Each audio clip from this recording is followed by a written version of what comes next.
Well, hello everybody and welcome to Hash Church, episode 45. Yep, we've done 45 episodes in a row and I'm happy to say there is no end in sight. It looks like we're going to continue on doing this for you guys as long as you guys enjoy it. Oh no, sorry to hear it, Etienne. Etienne just hit me up and said he's got the flu. So I think we're going to send out the most positive healing vibes that we can to Etienne this morning. We're definitely going to miss you, buddy. It is going to be a short Hash Church, but you will be missed, my friend, as you are always well received on the church. Anyway, today I've got a few things going on. It is sorry about that. My camera went a little blurry. It is a camping trip for me today, so I'm actually taking my family camping. So Hash Church is going to be a fairly short and quiet one. Maybe I can do a couple of hours, I'm hoping at least. And I've got a couple of little things that I want to show you today. I've actually, Soma's on the way to sauna. No Soma today either. That's okay. Thanks for giving us the shot, Soma. I think I was going to actually go through today and show you guys this new D-nail press that I got. I'll probably wait for a few more people to come into the room. It is very early. And Etienne, who is my main guy that usually comes in first, he's got the flu and he's sick, so he's not going to be able to... Not going to be able to make it in today, but we do have 162 people, 174 people watching right now from probably all around the world. And I guess we might as well start off with a bowl. I've got some fine flower rosin that I made here from some sweet skunk, some herb. And actually, I came across a little trick yesterday, which I am going to share with you guys today. Like I said, I'll probably wait until more people come in and there's actually a dialogue. More people meaning anyone at this point, because I'm just alone in the Hash Church, but that's okay. We'll make it happen here. I'm sure we're going to get a couple more visitors in sooner than later. And in the meantime, I'm just going to puff a bowl. Send out that link to Mr. Nick, just in case he missed that. Always good to get everything organized. I hope you guys are all doing good, and I hope you guys had a great week. I think that we're going to have some good information today to share. It's just Hash Church is never planned. I just go by the seat of my pants and hope that each week the people that are a part of it will, bring something new, bring something interesting. And yeah, with 243 people in the room, I think it's time for a nice little sweet skunk rosin dab. And this is flower rosin that I made from this new little technique that I kind of learned. Everything's a new technique. Every time you do something different, it's a new technique. But I will say that this was passed on to me by the oil slick guys. And they were rolling up the material. They were rolling up herb in a screen, kind of like a joint, almost in a tube. And then I think they weren't using a screen. They were using the oil sheet, slick sheet. And so they were rolling it up into a tube so nothing could come out the sides, although I think they might have poked a few holes, sealed up the ends, and then everything was really coming out, these holes that they had poked. I basically grabbed the same idea, except I used a screen, and I wrapped this screen up like a joint. I put it in my D-nail press yesterday, and I pressed it, and I was quite surprised how much I was able to return from basically just broken up bits of cannabis. So let's have a hit, guys. And as Rob Clark would say, we are blowing smoke towards the Vatican. It is Sunday. D-nails turned up. I'm at about a 670 degree temperature. Let's dab it up, people.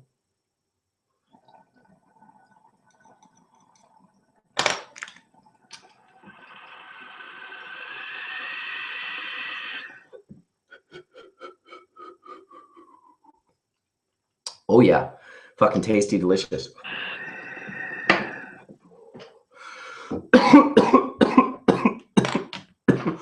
Right on, Jeff Hemp. Glad you are enjoying the information. I'm going to get this link sent out just a few more times just to make sure that everyone's gotten it. Just to make sure. It's always a little bit easier to have a hash church with people present in the room. What do you guys say? Would you like some visitors today? You know what? I'm good to go. I'm going to start doing a little demo. I got the whole room to myself. Why wouldn't I do a demo? Why don't we do a little rosin demo? I think that that's what we're going to do, yeah? All right, here we go. So there's the rosin press. Get the pipe kind of out of the way. There we go. Rosin pressing. 293 viewers, and I think it's time to make a little bit of rosin. There's that eighth wonder from Horatio. Little eighth wonder in the house. I think we, yep. Wow, nice taste on that. Really, so what I'm thinking you're looking at here, and I'm gonna let Horatio tell you guys for sure because I'm not 100%. He gave it to me so quick yesterday, but what I believe it is it's nice sift that he then took and made rosin, and then he added terpenes while he was making the rosin, or I don't know when he added the terpenes, but that's what he did. So we're definitely going to hit that later. Wow, you can, when you smell it and there's that excess of terpenes in it, you really feel those terpenes go into, you know what, I'm sure you could melt this material, Adam, if you heated it up too hot. We're going to actually first turn the D-nail on. You can see how easy it is to turn on. I've got a switch on here. I've got a switch on here. And each one of these is in itself a D-nail, right? You have a PDI or PID up in here that's basically heat controlling these plates. And we're going to heat up to about, I find with the herb, it's definitely more helpful to heat it up a little bit more. I was pressing about 200 degrees Fahrenheit with the bubble, and I was able to get good returns and use more pressure and get a little bit more. But with the herb, I found that the lower temperatures I went, it was really coming out very small amounts and very slow. And when I finally did what I'm about to do here for you guys today, it worked very well. And in fact, here's one of my pressed out patties of the herb. So you can see that I just put a bunch in there. I rolled it up like a joint. I sealed the ends. I put parchment on either side and bam. So any questions you guys got, let me know. This press is a 5x5. The plates are 5 inches by 5 inches. It's not huge by any means.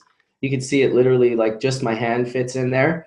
If I put my whole hand in there, my fingers would actually stick out. So I've told you, Krita, now 3 times, the size is 5x5x5. You can also go on their website, which I gave you today when you asked that question. And they give you all the specs, and they'll show there's like a small, a medium, a large. And I believe the large is 15x15, and the small is 5x5. So yeah, great little unit so far. Definitely got some decent amount of pressure. You can see here. So I don't close it completely when I turn it on, but I do like just shut it. So it's not closed, but it's shut. And what that's going to do is that's going to allow me to heat it up quicker, for those plates to heat off one another. The plates are pretty thick, dude. Like, I mean, I haven't pulled them out, but they're very thick plates. They're definitely not thin. Yeah, you can check out Google for most of these, the questions or the answers that I don't know. You can definitely check out D-nail, but the questions that I do know the answers to, of course, I will just tell you guys. So should we start off with hash or weed? It seems like we should start off with weed. Yeah, it is only 350 pre-order. It's about 1,500 pounds of pressure for this small one. Yep. So I guess what we should do is grab a little of this herb that I have here. What do we got? We got some sweet skunk here. And so I went and saw Kabaka Pyramid the other day. My good buddies were in from Jamaica, Abishay and Kamal and Kabaka and all those guys, great dudes. Went and saw them, and I brought my herb as a gift because I know, you know, these guys are Jamaican. They smoke a lot of herb. They're on a tour. It could be getting very expensive to purchase herb all over. So I brought some nice herbs just to share with them. And they really went through it quite something. And it turned it all into powder. And I was a little bit like, oh, damn, like all I really do is press a bud. I love the little buds, and I was pressing them and then collecting the dabs on the outside. But I'll tell you, once I did this, I'm so much less likely to want to go back. Actually, this was the one I was going to wrap up. Here we go. I'm sort of surprised at how easy and quick it cleaned off. I thought it was going to maybe make more of a mess than the actual hash does. So this is just really like ends of the bag of the sweet skunk here. It's definitely still crystally, and it was grown by me. I grew it organically and basically fed it only one time in its life. And other than that, it received water the entire time. So here we go. We're going to press this up. And you can see it's not huge by any means. Right? You got that? All right. Okie dokie. So what I've been doing with the parchment, which I kind of like, is I cut a piece that's oversized, fits bigger than the press, so I can hold it and have a little handle to get it put in there. And then I just slap this down, you know, kind of in the middle, not too towards the edge. I really like when the pressing screens get a little bit resiny and dirty, because then I can push them together and they close. And when I put them in here and give them just that little bit of press, it holds it all together real nice. Now, I guess we'll open that up and let that temperature drop a little bit. We had temperatures going a little hot. Welcome, Todd, this morning. How are you doing, my friend? Good morning, brother. How are you? I'm doing good. I feel bad for Etienne. Yeah, me too, actually. He's feeling really, really, really crappy. Well, here's the thing. Do you notice that as we get older, that getting like the flu or a little bit sick sort of becomes a little more intense? Yeah, I think in many ways. I mean, people listening, though, you know, I don't want to sound like such a hemp seed advocate, but truth be told, essential fatty acids, you know, even more than, you know, I advocate people becoming a vegetarian. I advocate people start trying to get EFAs into their diet, because, you know, I read that great book by the Canadian doctor, you know, Dr. Udo Erasmus, and it was Fats That Heal, Fats That Kill. And he has a whole chapter in it about hemp seed oil and how important these unsaturated fats are to our diet, and how they build up on basically our cellular level. So if we actually start consuming EFAs, hemp seed oil, hemp nut, hemp seed oil, or dehulled hemp seed, or even hemp seed, we start really richening our body with the stuff that we need to defend ourselves in a situation like that. So people that are getting older, I recommend even more than anything to start getting EFAs, rich EFAs into their system. I honestly never get sick myself anymore. But I think a lot of it is because of hemp seed rich proteins and vitamins and everything. Yep. Yeah, it's a huge thing. That, you know, along with eating some phytocannabinoids, and it's amazing how many people in the cannabis industry that I ask, do you consume phytocannabinoids orally, and do you consume, you know, these essential amino acids, the fatty acids? And so many times they're like, no. No. No. Well, you know, what's funny is I've been trying to get people that are into the oil that we smoke into the oil that we can eat. And, you know, because, you know, cannabis is, I can't wait to talk about that thing. So are you like, you know, screw health. Let's talk about your D-nail press, because that is cool as shit. Why does it have heating elements on both sides in stereo? Well, top and bottom? When we first spoke, yeah, it does have top and bottom heated elements. And when we first spoke about this with Soil Grown, the original bud squisher, as we call him, he was mentioning, because I asked him, I said, hey, how would it go if one of the plates was cooler and one of the plates was warmer? And he was like, well, actually, it really doesn't work that well at all. It's like a normal t-shirt press. You need to modify it so you can get both plates heated up. And we're about to make some right now. I just wrapped herb into this pressing screen. So this is full of shake from buds. And we're going to put that in the press and see what we can do with something that most people probably just wouldn't even consider as a thing. And I'll do about a 10-second press. It's a lot easier than us squishing shit at the museum with a friggin' hair straightener. Oh my God, are you kidding, bro? I can't wait to see what you get. How fresh is the bud that you just squished?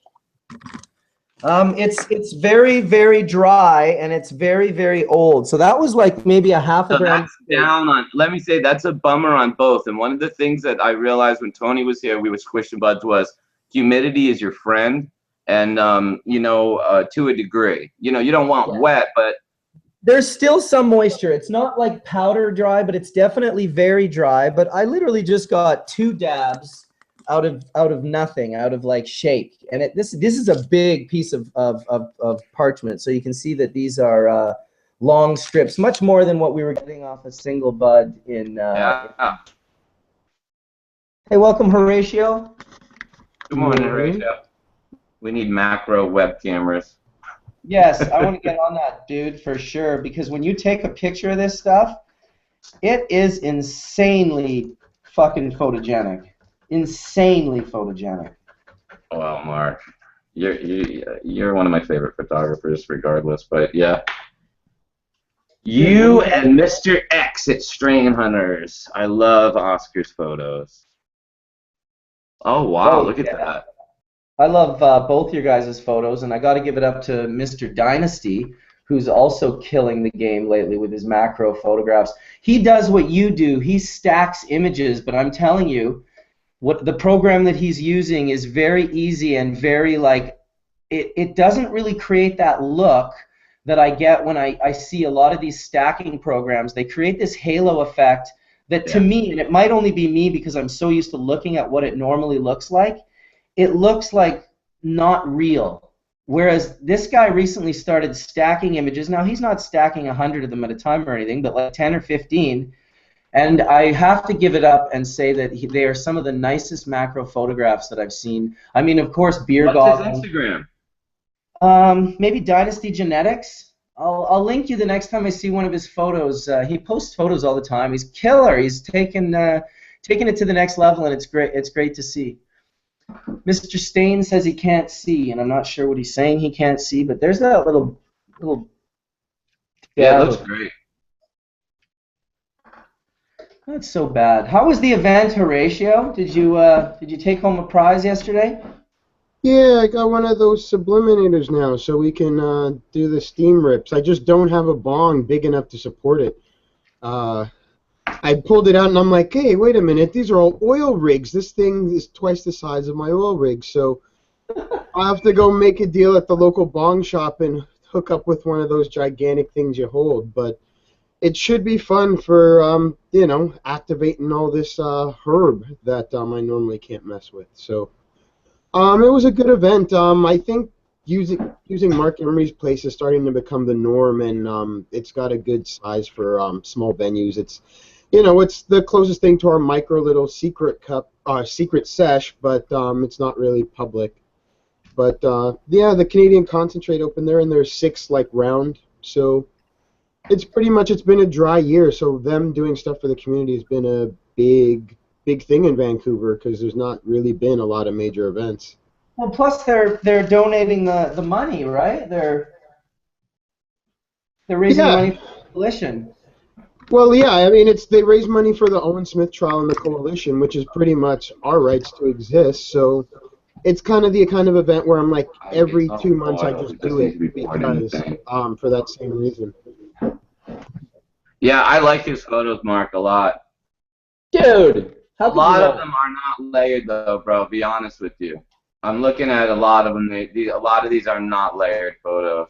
Although the fly and stuff is obviously layered. You should talk to him because you may very well eat their photos. Huh?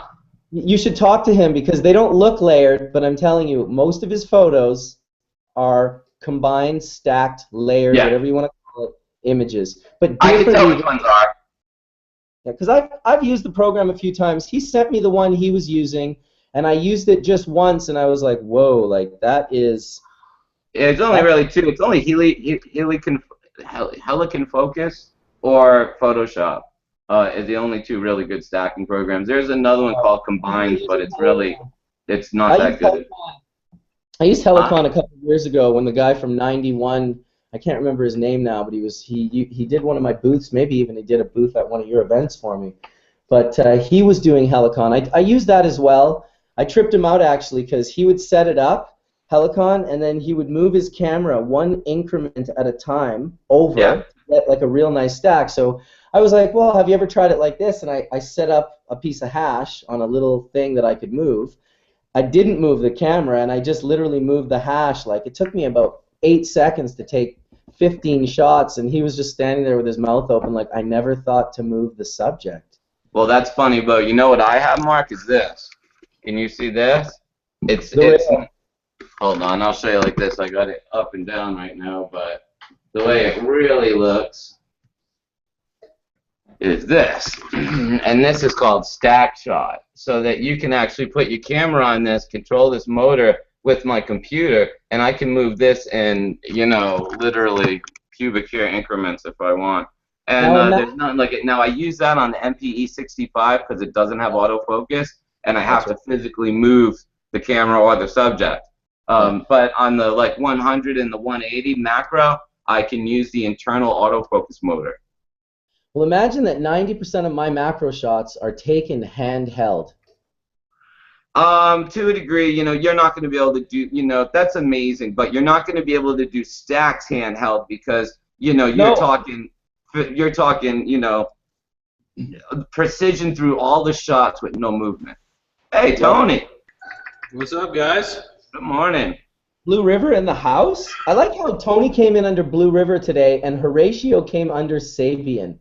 Blue River. Wow, that's What? weird. I gotta log out. Hold on a second. Yeah, me too. Albert. Thanks for pointing out that they're not paying attention on this Sunday morning, Mark. That was Right? Yeah. Yeah, those rack units, those little rail systems are beautiful for the absolute, like you said, less than a hair of precision. Yeah. And you know, now I also have is the motor that turns it. So you're going to see me making 3D rotating photos soon. I just haven't had time. Get on it, dude.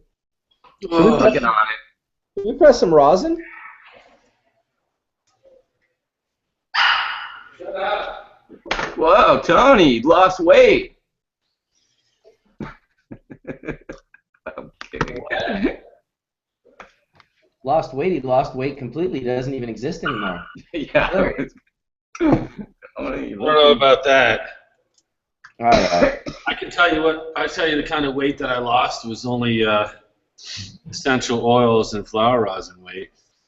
Look how thick that is. It's 3 grams of the blue Angie flower rosin. Oh, I missed it. Hold it up again, buddy. Here's the. Shut up!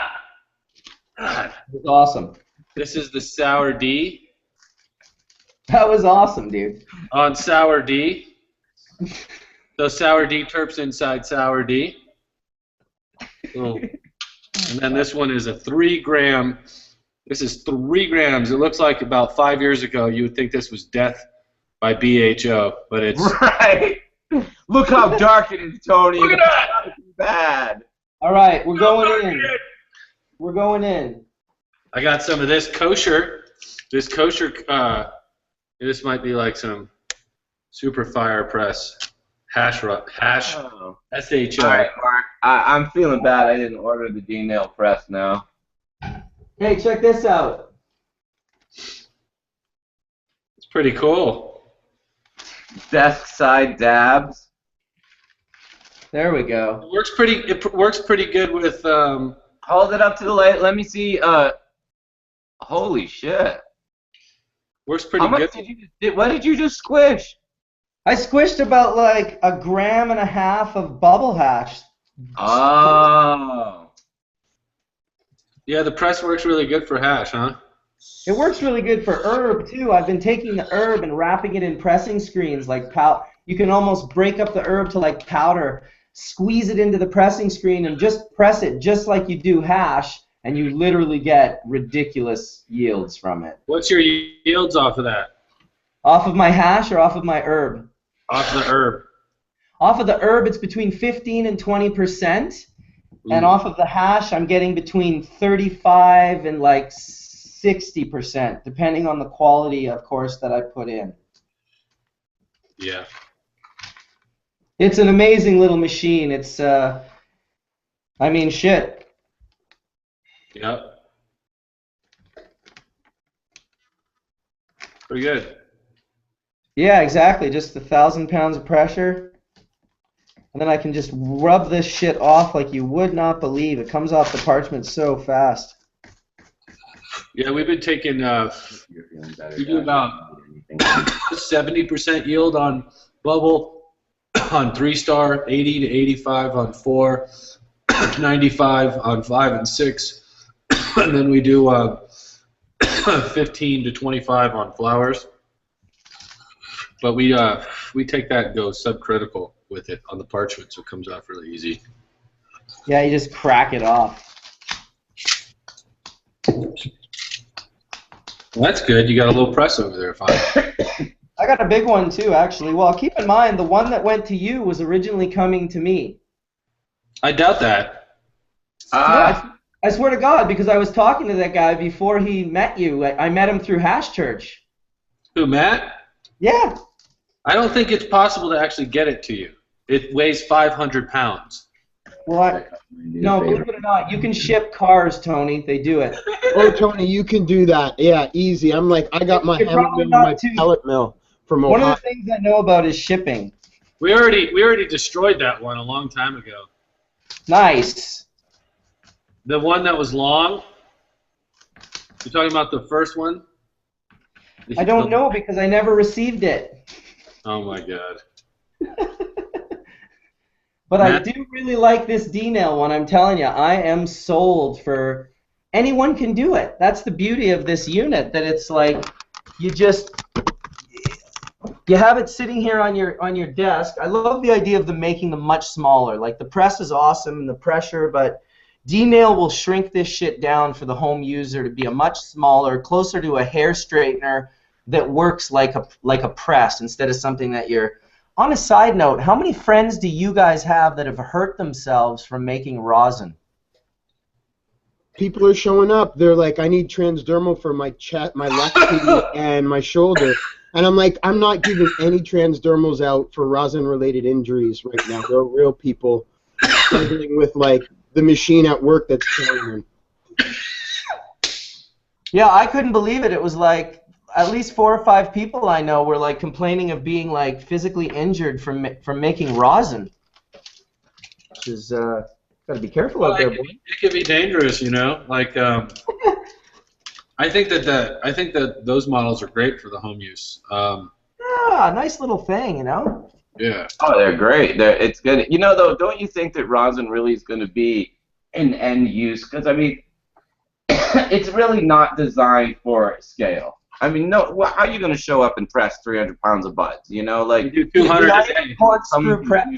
What do you mean? We do 200 pounds a day. A bud. Yeah, Right but they now. brought the bud to you. Todd wants you to bring the machine to. No, I'm not saying it like that, Ratio. I'm saying that really you do 200 pounds of bud in a day. Yeah. Pushing one bud at a time. No, bro. No. Not doing one bud at a time, my friend. We had. Well, then what is the break-off for people listening? How much can you stick into a press? Like how much pop can you press without? I don't think people quite caught that there's 3 openings in the hydraulic press that we're using. We now have a 4-plated system that's coming out. So that means you have 4 slots of quarter pounds. So you do a pound every 90 seconds. Pow, pow, pow.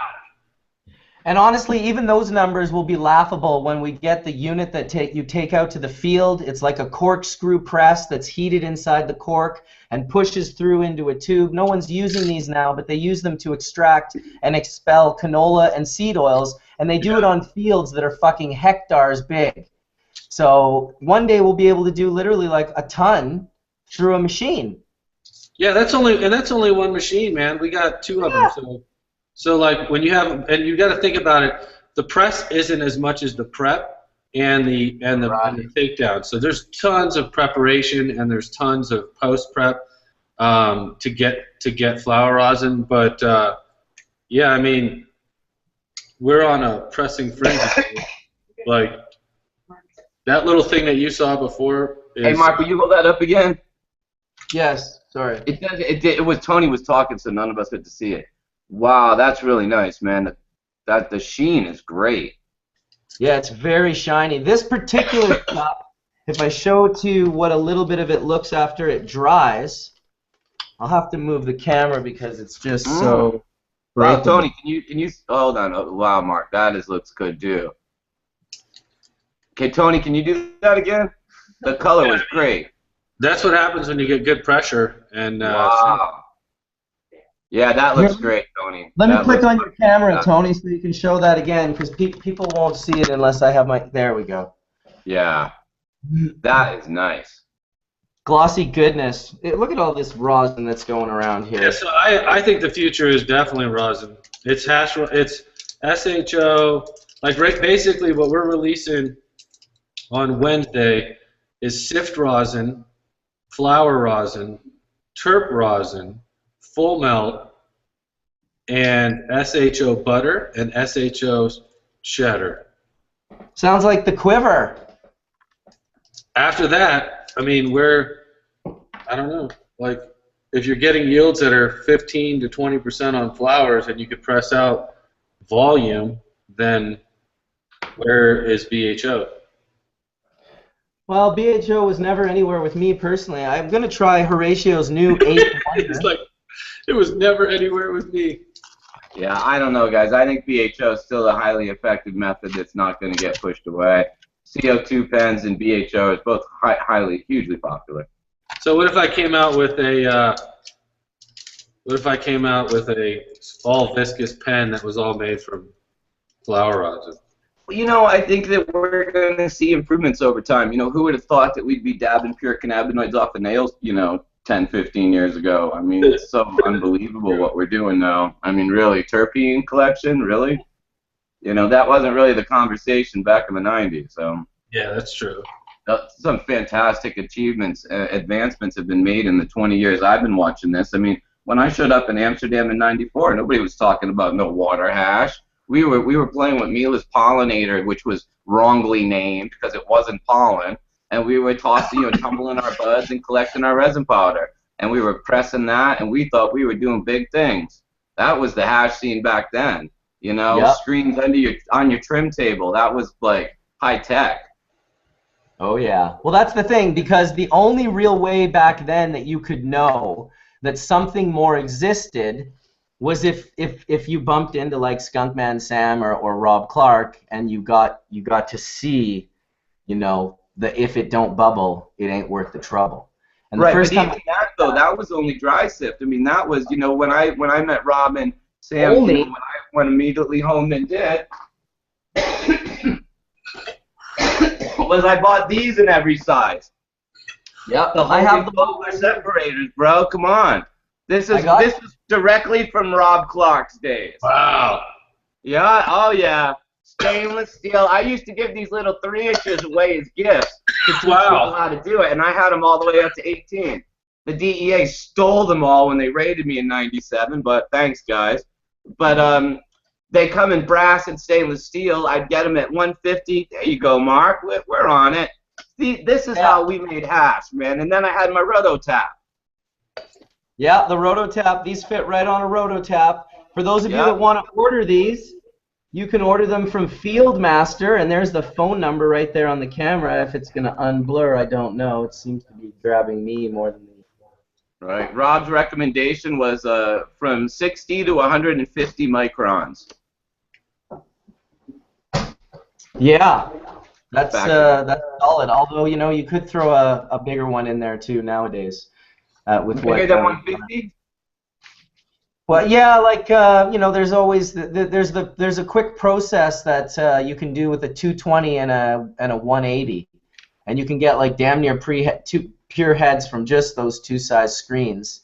Wow. It's just a quick drop method. You keep the two very close to one another, and you drop the resin through the first screen, and while the heads fall like this, the capitate stalks fall like this. And what happens is they end up getting stuck in that second screen, even though the holes are so big that normally it would fall through. The way it's kind of falling, they end up getting jammed in there like little trees if you go in with a microscope. Flakes or something, right? Yeah, so it's a neat little method that is definitely worth having in the quiver that I like to tell people. Speaking of of the dry sip equipment, there is Mr. Cuban. How you doing, bro?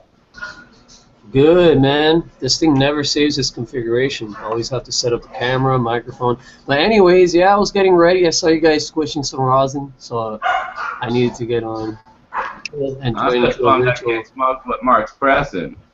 Yeah, I'm about to start pressing some of this stuff. We need Google Transfer or some shit so it can just reach through the screen and hand me a bud. I'm sure they're working on it. I would be happy.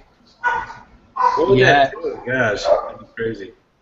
You're right, man. Dynasty Genetics is one of my new favorite Instagrams. I just gave him a shout out on my Instagram. If anybody is paying attention, they can find him easily. He's my last post on Hemp XXX.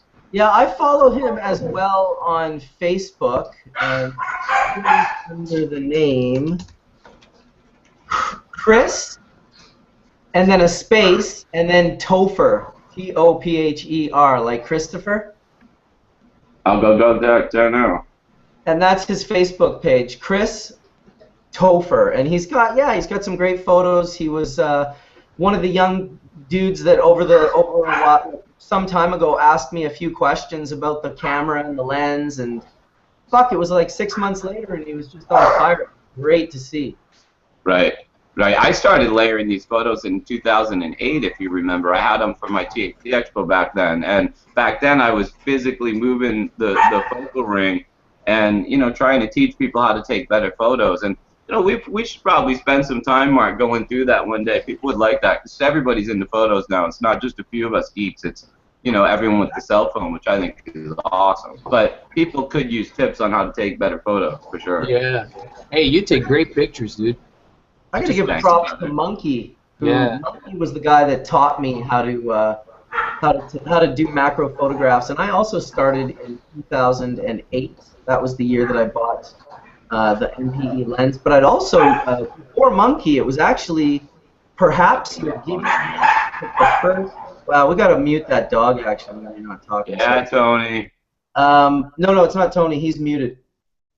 Who's the one with the dog? My dogs are running around trying to figure out where the sound's coming from. It's kind of funny. Yeah. Hey, how's it going, Jeff?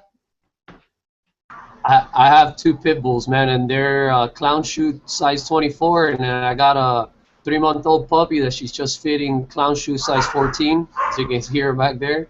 She's actually tougher than the big dog, bro. She goes at him all day long, and he's just, you know, his temperament's real good, so he hasn't snapped back at her. But yeah, they're very vocal when they play. Awesome.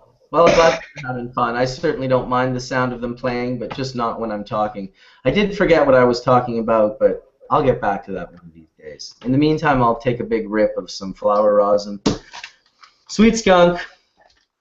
Oh, to Horatio, what is this eighth wonder? Can you tell me? The only real, that's my dry sift terp rosin as or terp sift rosin. Just like the 7-star. I don't know if it's an East Coast thing. It's whatever that fine line between the terpenes reapplied. So I mean, one day when me and Tony meet, we'll smell each other's terps and see what the difference is. But that'd be the only difference. The 7-stars, the dry sift with the terpene, and the eighth wonder is the rosin with the terpenes. What did Analytical Mike say? He said he smelt both the terpenes, didn't he? Well, I'm not. That starts a guy war. I'm not starting any guy wars, repeating what anybody says. Yeah, but I'm not doing that on camera. I don't know what he said, so I didn't know that it was a bad question to ask. No. Like any kind of like any it's always tough with opinions. Like even when we showed up, he was like, "Do you want to somebody True Genetics offered him some bubble, and he's like, "Do you want to really know, or do you want me to just kind of be like, huh, thumbs up?" And he instantly was like, "This could have used 1 more week's cure," and they instantly agreed. He's got a unique tongue at sensing. You could almost say tech. He's like, how long did you cure this hash? How long were the flowers cured before you ran them? So he, other than the strains, I don't know if it's the sweet skunk factor, because the sweet skunk. So I don't want to use the sweet skunk versus other terpenes. What strain was this that you made it with? That's the sweet skunk from seed. So Nice. that produced its own, and it was two different phenos, so it produced its own sweet skunk taste compared to the more gassy, diesely one I come across. And then you remove terpenes from that sweet skunk and put it into here. I removed those grow room terpenes that if I don't remove them, I lose them, even just keeping the material out. So Capturing the terpenes that would be lost in the drying process. exactly. Then I dry it perfectly, sift it, and press it, and then reapply. So I gave you a little bit of the sift version to go with it. That was that little envelope somewhere. Definitely has some great taste and flavor and good fucking, like, I can say it has a different headspace than the normal sweet skunk. That's definitely what I enjoy about whatever these terps I'm pulling. That's kind of why I've got to experience Tony's headspace. To be like, okay, this is that effect that changes every strain. So Tony would think of it as his usual. Like it's that exciting thing about Jamaica, potential to potentially bring all of those unique things we never leave home with, and converge and meet and put our senses together. Radical openness. Practice it.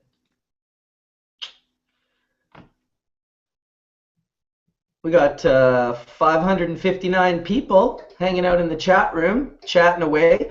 I have to give it up to the chatters, you know, aside from the odd neo-Nazi skinhead racist piece of shit, most of them are really great people in there, and they're just having good conversations. I mean, last week we had to kick some guy out like a dozen times, but thank you guys for being mature enough to have a valid conversation without getting butthurt about a disagreement. Disagreements are good. And mistakes are good as well. It's definitely all the best things I've done in my life have come from making mistakes. So don't be afraid to make them. And to the people in the chat room, I apologize. It turns out I found out I had a stalker, someone that has been defending this dude that was on Adam's Dunn show that said he turned in my friend Peter's house, and I basically pointed out that that was my friend Peter McWilliams' house and not the guy that was talking, because when he said that he turned in the house, people listening started contacting me saying, is he turning in his own house? No, he turned in somebody else's house. And then after I pointed that out, I started getting stalked. So, good times.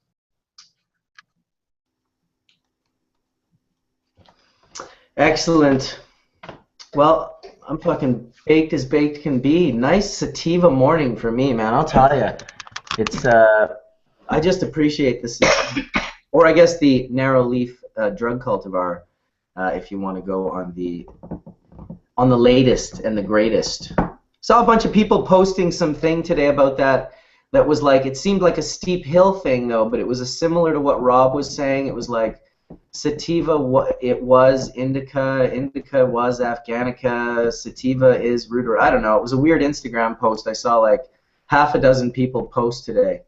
It's really easy, though. I mean, to be truthful, as a grower, I've always been annoyed at sativa indica because people don't know what the fuck you're talking about, and it's dumb to say something 60% sativa and 50% indica, and really I think the new nomenclature, the new taxonomy is so much smarter because we've always been describing length of time something takes to grow and not the way we use it. And sativa was literally describing industrial cannabis plants that were used for paper and cloth and oils and foodstuffs and not drug. I mean, all of Europe was evolutionized, we could call it, and evolved with all of these very solid parts of society: paper, clothing, ropes, sails, paints and varnishes, all came out of the cannabis plant originally. We were codependent on the cannabis plant for our human evolution.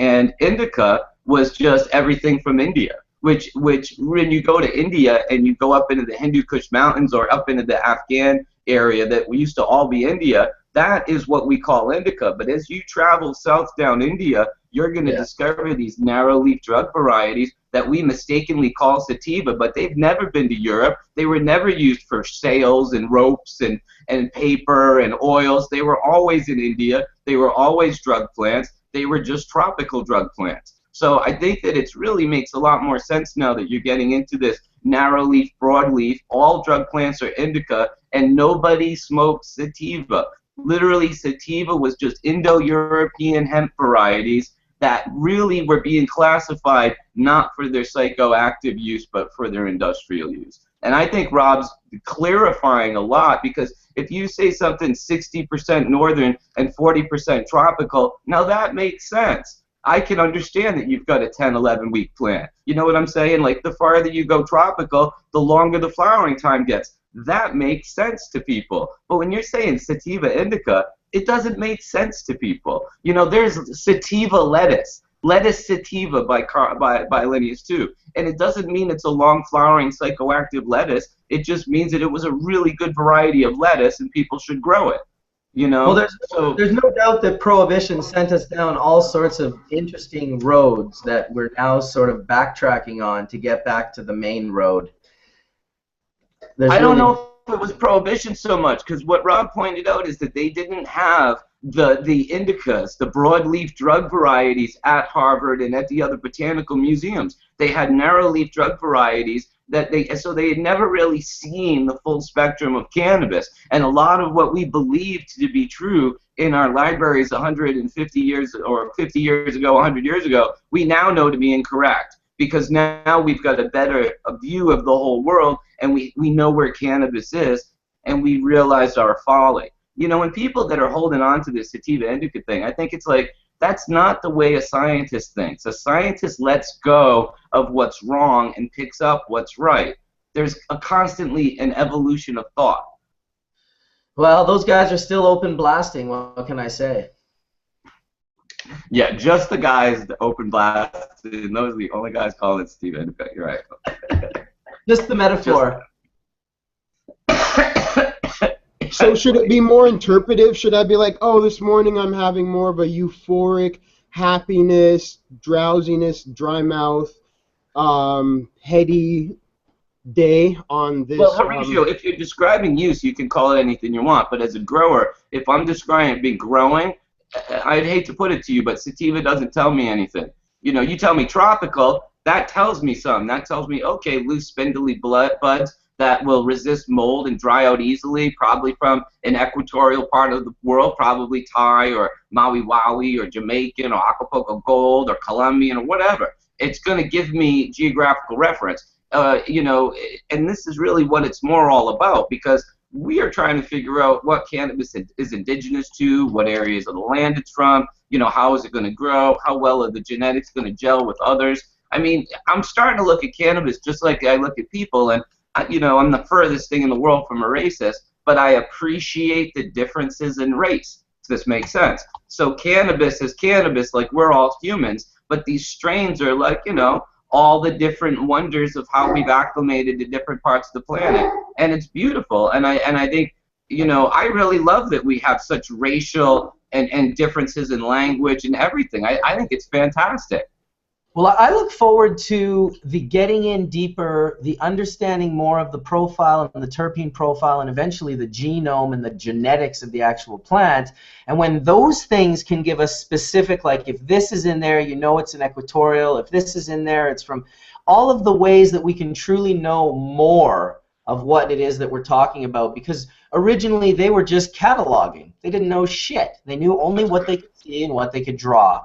And that's not really the best way to catalog something. And I think that that new catalog will be more like a terpene profile, a cannabinoid profile, and then the knowledge of long flowering, short flowering, equatorial, non-equatorial, where it was grown in the world is definitely that's giving you a lot of information right there without having to say indica or sativa, which really is not giving you much information. No, and if we go to India, where indica is from, if you look up the word indica, it means of or like India, literally. So if you go to India, you will see there's a huge diversity in the cannabis that we're calling indica that's literally indigenous to India. And that's really what we're really talking about. I mean, so all drug varieties are indica, and you know, hemp varieties of sativa. Now we're just getting into deeper differences in how it grows, and I think it's fantastic. I mean, the better we understand what we're doing, the easier it is for people to jump on in and take part.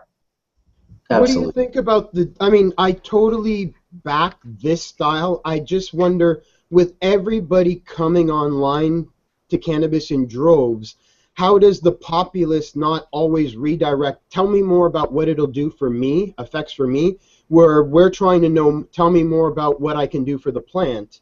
It's two These are different two different directions. conversations, Horatio, because you're talking about, see, this is the thing. People are trying to say sativa is more, euphoric and heady and wakes you up, and it's not necessarily true. Tropical varieties have more THC than drug varieties. I was growing OG Kush next to a Neville's Haze, and same pot, same soil, same light, same environment. My haze came out at 23.7 and my OG Kush at 20.66. And honestly, if we were to sit down and smoke a joint, you would probably think that the THC is a lot more potent because, man, it's lazy. You'd be nodding off in the hot tub. But the haze is actually got more of the psychoactive cannabinoids. So now really what we've been thinking about is it really is a combination of cannabinoids and terpenes, because you could have more THC with less of a psychoactive effect, so to speak, or less of a physical motor effect, because the OG is very physical, and I love the haze during the day. I like all morning I'll smoke haze. It wakes me up, it makes me think straight, it's fantastic. When I first got to Amsterdam and realized there was cannabis I could smoke that didn't make me tired, didn't make me lethargic, didn't make me want to melt into my couch and look for the remote, I was blown away. It was Cali Mist, it was NL5 by Haze, it was anything really that took over 10 weeks to flower. That was really the plants that had a higher energy when you smoked them. But unfortunately, because they take over 10 weeks to flower, very few people grow them because it yields less and it takes longer by a simple measure of metric. I was also blown away the first time I went to Amsterdam and realized that you could just buy hazes all over the place. There were just this is in the 90s, the mid-90s. It might have even been before Super Silver Haze. I don't think that was even around yet. No, Super Silver Haze didn't hit to the late 90s. When I was living there, it was NL5 by Haze was the huge hook, and Neville's Haze, and I had the good fortune. In fact, my friend Wendy, I met this chick at the Greenhouse coffee shop. She was a pretty freaky chick, and she was like, hey, you should come back to my grow. And I'm talking to her, and we're talking about Zachariah Sitchin and crazy fucking, the way aliens potentially interbred with humans. And she was like, oh man, you got to talk to my buddy. He's super into this, and this is actually his grow. And I'm like, oh nice, he fucking grows sativas. And she calls her buddy up, and she's like, here, I want you to talk to him. I'm like, what's his name? And she's like, Neville. And that's the first time I met him. You met Neville? That's how I met him over the phone. I eventually then met him at Arian's at the apartment above the greenhouse with Howard. That was 96 then. Yeah, 96 later is when I first personally met him. This was 94, 95, or 95 when I met Wendy, and when I first talked to him on the phone, he was there. He had grows going. Yeah, I've hung out with Neville, played chess with Neville. I like Neville. I think Neville's really an interesting person, and he's a very good chess player. And I think that, I wish there were more people like him who were true breeders. Aside from breeding cannabis, a lot of people don't know it. He breeds birds and horses. Yeah, so I heard really the study of genetics. He's really someone who studies the way things breed together. He's actually probably better well known in the horse breeding circles than he even is in the cannabis circles, to be really honest. Well, I'll tell you, it would be great to get him on, along with Skunkman and along with Mila and along with all the people that are a part of the water extraction history that we know of, because it always leads back to Neville. The story always goes back to Neville, who told Skunkman Sam that resin is dense and affected by gravity and water. And when Skunkman Sam said, "Who told you that?" he said, an unknown American. Yeah. So it would be great to hear it come out of his mouth. Cause that's as far back as I've ever followed the history in our community. I'm not saying that some dude in Afghanistan didn't do it. I'm just saying that nobody wrote about it. We didn't see it. I know people want to come along and say they were hot knifing the cheesecloth off of their Pakistani hash, but I don't really believe it, because last time I bought that stuff, it was wrapped in cellophane, and the oil was intended to be the sheen that made up the edge coating of the hash. It didn't escape out. We were not pressing oil through parchment paper and cheesecloth. We were using fucking cellophane to keep all that resin together and inside of the press, or it would have been a goopy mess. So when he was, I saw him post that, and I was like, that is just such BS. I used to deal hash in the early 80s. I've seen Packy hash. I've seen this stuff come over, and it's always got something that it's wrapped in it. It isn't cheesecloth. It isn't anything that oils would escape through. I mean, think about it now. Isn't that what made up the sheen edge of hashish? Remember when you get hash and had that amazing sheen, but it would snap and then it would bubble when you burned it, and like the most amazing hashes in Amsterdam. That sheen was the oil. I have a photo, and it's got to be going back to 2004 or 5, and it's some bubble hash, really nice bubble hash that my friend pressed with pressure, which was completely it was like 6-star melt, and he like pressed it with pressure. So there's a whole crazy funny story about this particular hash because it was so beautiful. I wanted all my photographer friends to shoot it, but this one photographer from a particular magazine, he shot it first, and then he crumpled it all up so no one else could shoot it after that. So yeah, dude, you wouldn't believe how bad I flipped out. But this hash, it was called Cascadia, and it was a piece about that big, and it was very thin. The whole top of it is covered in rosin. Right. That's the oil sheen. That is the oil that was coating the hash. Absolutely. This is even more than a sheen. It's literally the only time I ever seen it. It's like a thick layer of, like, more than a sheen, like, and it's different. It's red. Whereas the hash was more like a blonde, and it was kind of buttery. It's like there must have been a tiny bit of moisture left over, and it kind of caked out a little bit. Still beautiful hash, and it was still in one piece. But when it got crumpled up, it was definitely like cake. Real bummer. Man, I'll post that picture in Hash Church today. Newsweek's article this week is called 2016 the marijuana election. It's amazing how much attention this is all getting now, man. Well, hey, how about this? I kept thinking about Jamaica the other day. Jamaica was so fast forward motioning. Everything was happening. And do you know what happened? Obama went to Jamaica. And since he went to Jamaica, we haven't heard anything about what's going on in Jamaica now.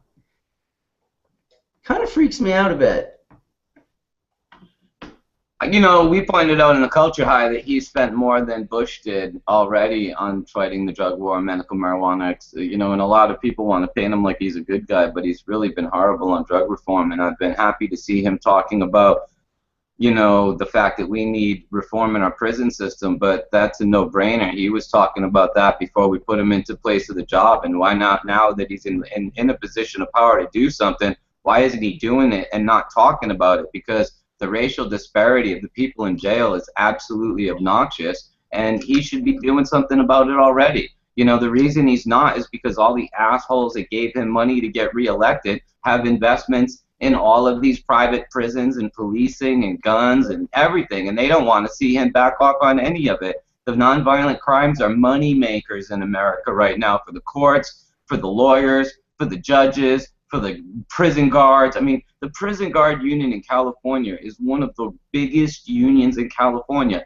and they have been the most vocal about opposing marijuana legalization. And that's a really fucked up thing, because what would prison guards give a shit if we legalize something? It's, oh wow, they're making money off of us going to jail, and we're a lot easier to basically babysit in prison than someone who's actually violent. So they don't want to see them stop locking us up. The prison guards are going to lobby so that they keep it the way it is. And really, as a collective, we got to consciously fight against this. But yeah. Well, it's a profitable thing. I don't think people can wrap their heads around a workforce of 2 million people that can work 10+ hours a day that get paid pennies. Pennies. That's like 20, 30, 40, 50 million plus profit in a day. Saved from labor. I know. I refused to work at Unicor the whole time I was in federal prison. You were, pardon me? I refused to work at Unicor the entire time I was in federal prison, because they have a situation where you go, you make 18 cents an hour, and you work a full day's work, and it's prison slave labor. And for the guys that go into prison and don't have any money or friends or, you know, any income coming in to buy anything that off the commissary stamps to write to somebody, for instance. You got to go get a job in the prison, and they have slave labor, and it's really screwed up. And you know, ideally, I oppose it just because I see it as modern day slavery. All these drug war victims locked up in a system with nothing to do but go and sitting in the mill and get 100% on the dollar that they've made. Ice Cube has a song. It's the NGA Trap. And you Google that YouTube song, and it is unbelievable. He sings literally concrete slave ships. That's what he says in one of the lines of the movie, and it's basically like, it's a pretty heavy fucking song, I'll say that much. Definitely worth checking out. He's put that one as accurate as it could be. It's complete slavery, man, and it's pretty fucked up. Yes, and I'm happy to see President Obama saying stuff about it, though. Oh, I love that. Why? So that was from a little bit of leaf and bud remnants that I wrapped in this screen. So this is flower rosin.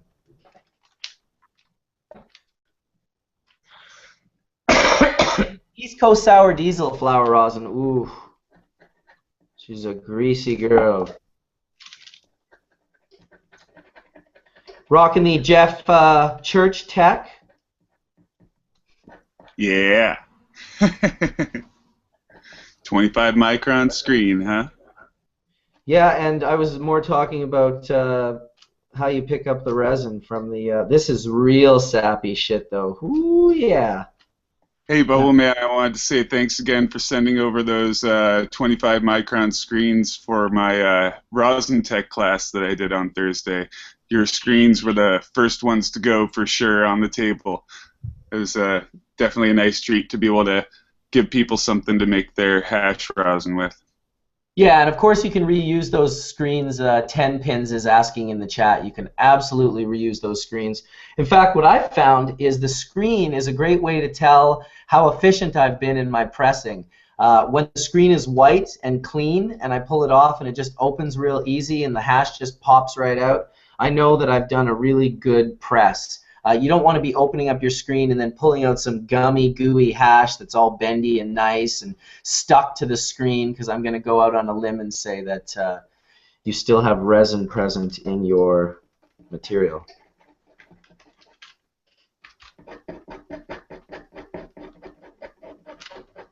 This is greasy as shit. How's it taste? Oh, it How's tastes now? good. Like East Coast sour diesel funk. In fact, you know how it tastes? I can taste it in my throat and like extremely strong on my lips. Just that East Coast sour diesel funk. Wow. Hey, you know, I'm going to have Mel Frank and Rob Clark visiting me in the next 2 weeks. So if they're here on a Sunday, we could have them both on. Oh, absolutely, dude. That's awesome. You know Mel Frank's 71 now? No shit. Hey, good for him. Yes, he is. Awesome. He was with us at Chalice. It was great. I saw a few pictures. It was nice to kind of see, like, wow, like, holy shit, there he is. Yeah, it was awesome. I mean, for me, it's so dreamy. I mean, spending all my time with him and Kenny and Rob, it's yeah, Kenny said the same thing. Nutty That it dream. was, the highlight of his trip for sure, to get to hang out with all you guys. Yeah, I felt the same way. I mean, you know, I love spending time with Kenny. Listening to him talk is just absolutely, like, fascinating. It's just absolutely fascinating. His mind goes at 1,000 miles an hour, and he's so lucid in the way he's seeing things. It's fantastic. That's awesome. Yeah. The shit he's coming up with now is just fucking unbelievable. Unbelievable, you know. And we'll start seeing it. I mean, when we start seeing the terpene isolation machines that he's got coming down the pike, it's going to be amazing. Yeah, I've been waiting for that one. That'll be a game changer for sure. It'll put a lot of people on a more of a similar, you know, there's only a few It's going to level the playing field. And it's like, even all the people that are rocking terps, literally, you can rock that back to conversations with Kay from Trichome Technologies. Yes. And this is the beauty of Kay. He's been out there speaking at these things and talking in front of panels and giving people information and just like, I mean, it's really cool. I mean, when you look at the articles he's put in there, I mean, he's been a catalyst for those who've been paying attention in such a huge way. For those of us that really have always geeked out on the shit, for the past 15 years, Kenny has been delivering really good information. Like, unbelievable. Even that. I mean, he took the idea that Neville had and played with it too. I mean, everybody has really had huge parts in this. I mean, also with butane, Kenny's been a huge innovator when it came for solvents. Huge. Yeah, you sure wrote a good article there in High Times. How to clean your concentrates, part 2, part 1 and part 2. Yeah, I think how to clean your concentrates, part 3 is really going to be interesting because we've talked about it quite a lot. Unfortunately, other matters have intervened, but when that comes out, I think people are going to be startled at some of the stuff that he comes out with next. How to clean your concentrates, part 2 is really intended for people that were running trim and were getting a lot of the wax that was on the leaf because there was a low ratio of resin to, I would say, cuticle level wax material on the leaf because there's more leaf surface, so you had more wax. And when you're running buds and you don't have that waxy layer surface and it's just cannabinoids, winterizing can actually kind of take away from your product. Oops. Jeez, I just about blew you out of the room, Todd. That would have been bad.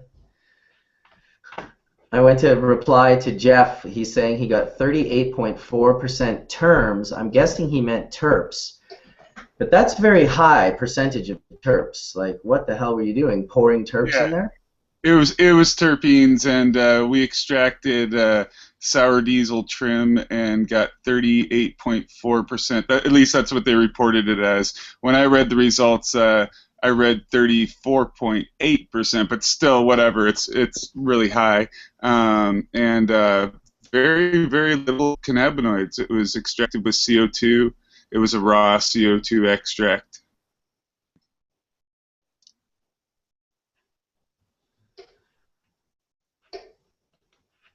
I like the awkward silence there after Jeff's mentioning there. Was it subcritical or supercritical? It was supercritical extraction, actually.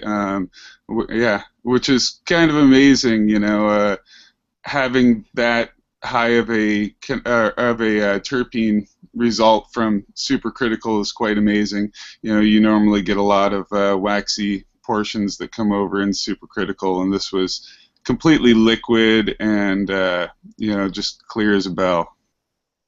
Very nice.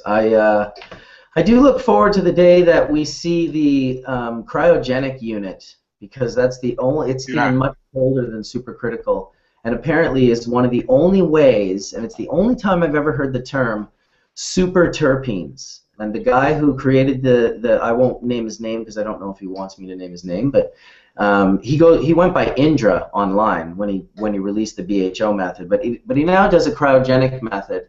And it's definitely efficient. I sent him seed, hemp seed, because I didn't, of course, want to send him anything illegal.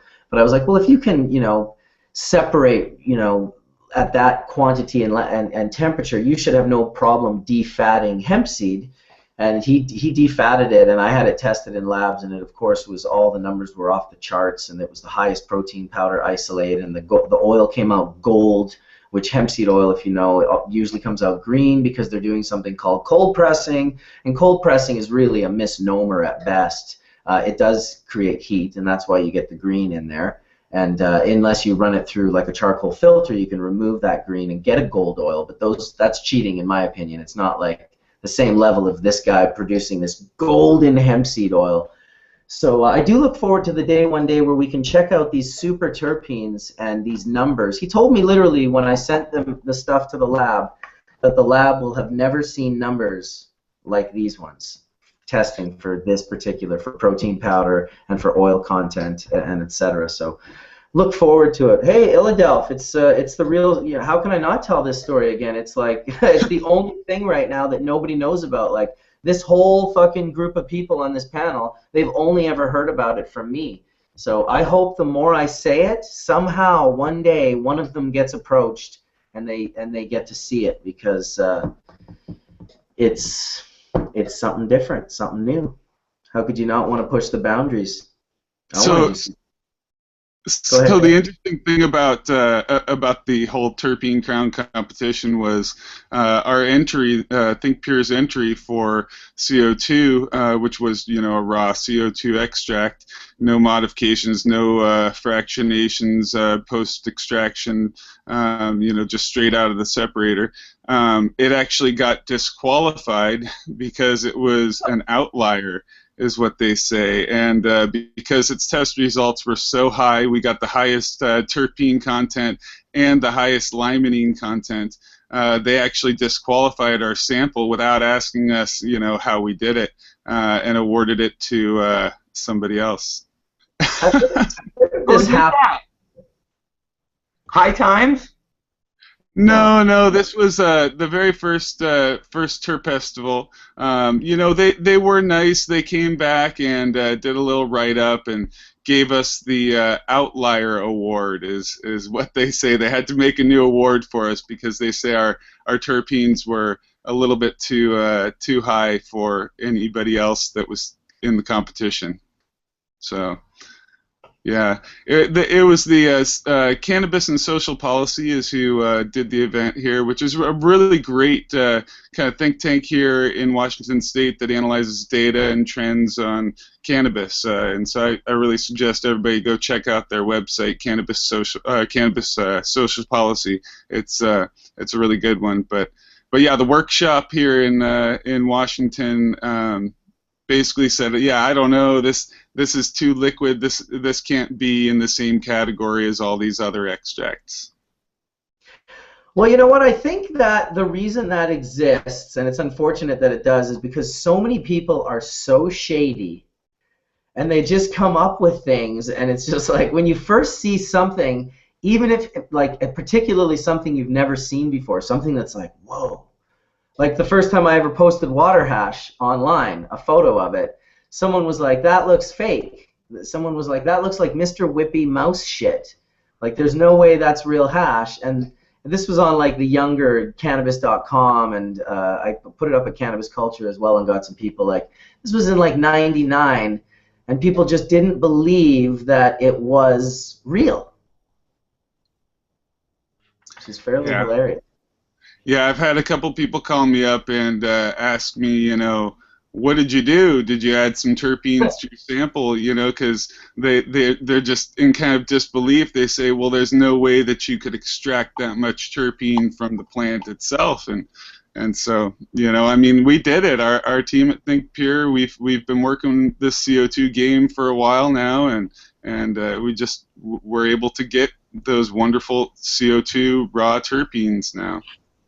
It's awesome. Very little cannabinoids. We had a lot of cannabichrome in there. CBC and CBCA were the major cannabinoid constituents in the extraction, which was kind of interesting. I had never had anything that was that high in CBC, but it was around 20%, I believe, was what the CBC and CBCA came out to, added together. Interesting is right. Collecting a little East Coast Sour Diesel flower rosin here. Anybody on the panel have much knowledge about CBC, or I looked it up, and it's definitely got some good uses, but. Tony, Bubbleman brought, was it CBC or CBG? Transdermal you made, like, it was over a year ago for sure, but Tony would be the guy, but he's trying to finish a website right now. You got to get his attention. Oh, that was really delicious. Tasty. I hope everyone just took a rip right now. All 645 of you. Damn it. CBC, yeah, I can't remember if it was CBC or CBG cream.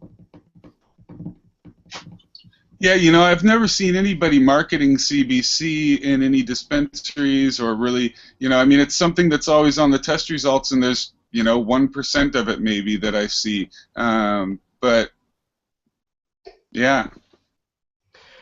Well, that's good to know that people should be looking at these different small percentages of other cannabinoids because they may come in handy in the future of the extract world, knowing these different ratios that it's like, oh, it doesn't seem to be doing what it's supposed to be doing. It's like, well, what if you put in like 1% CBC? Bam! You never know. There's so many complex profiles going on here. But everything we know now will definitely be wildly expanded in the next 5 years, to the point where we might look back and laugh at what we thought we knew now. Well, I'm terrified of the labs that are still doing the basic 3 or the basic 5, because just like when we started breeding out everything in the name of THC, I feel like we have these cannabinoids that are there's still strains falling off the map before we know it. It feels like one of those wildlife things. Every day a strain dies, a guy kills a mother, and the cannabinoid profile is lost forever. But every 2 days, 3 new wimpy strains are born as another shitty hybrid. And just That's a good.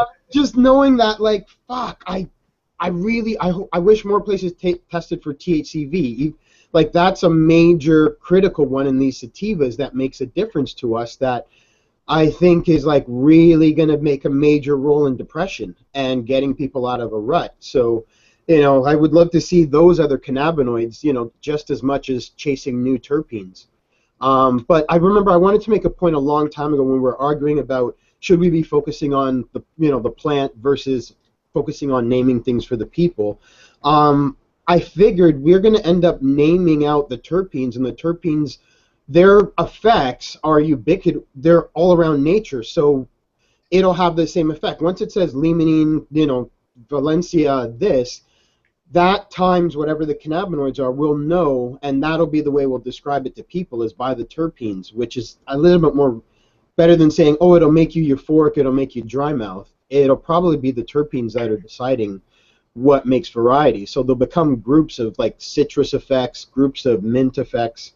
Is that more realistic to you, Todd, for ways to describe the plant to people and guarantee its effects? Anyone can go and look in their essential oils book and go, oh, that's good for arthritis. Maybe this That's one might help. fantastic. As you were saying it, Horatio, it really made me, because the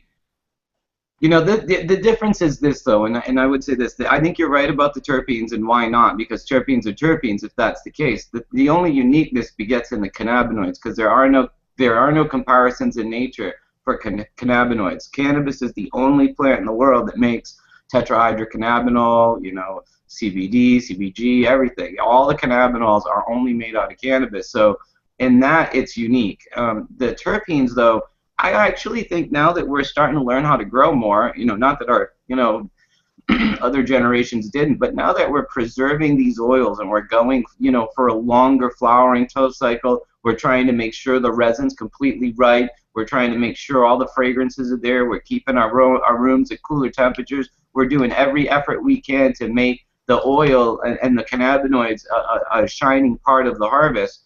I think we're going to see more and more and more of these available, because when people really realize that it's after harvest that they have to take care of their plants, so many people ruin their cannabis after they cut it down. It's not funny. And people like you who are trying to preserve what's left would have a lot more to work with if you were able to actually work with, super greasy, resin-rich, oil-rich plants that were all the way grown with the end result being these oils in mind. It's been a terrible fight. I sent Mark a picture, and I'm like, it's 8 a.m., and the sativa's hanging, it's day 80, and I got to trim this if I want it fresh, and that's my day, and it's like, do what you got to do. And that sweet skunk, although it's not, the clone, the terpenes coming off the super end, and this is one of the only growers that I'm like, every time I get terpenes that fill the jar, it's him. I just got to get him to stop growing all train wreck. But he eventually, it's that one grower that should be writing that book. Like Tony has those growers. Tony rolls with nothing. I've never seen Tony take a real L like I take. I may take 7 losses of trying to get the super terpenes, and they're not there. The grower cannot produce them. And that's kind of why I'm like, I can't even describe what the strain is now, but if I could get the terpenes and then trace their roots, the only difficulty I'd say is cannabis is one of the most complex mixers of potent medicinal terpenes out there, and there's nothing like it. Most things are one-dimensional, maybe three-dimensional, so it's just as complex when every strain is a 90, terpene brew from grandma on how to fix your cough.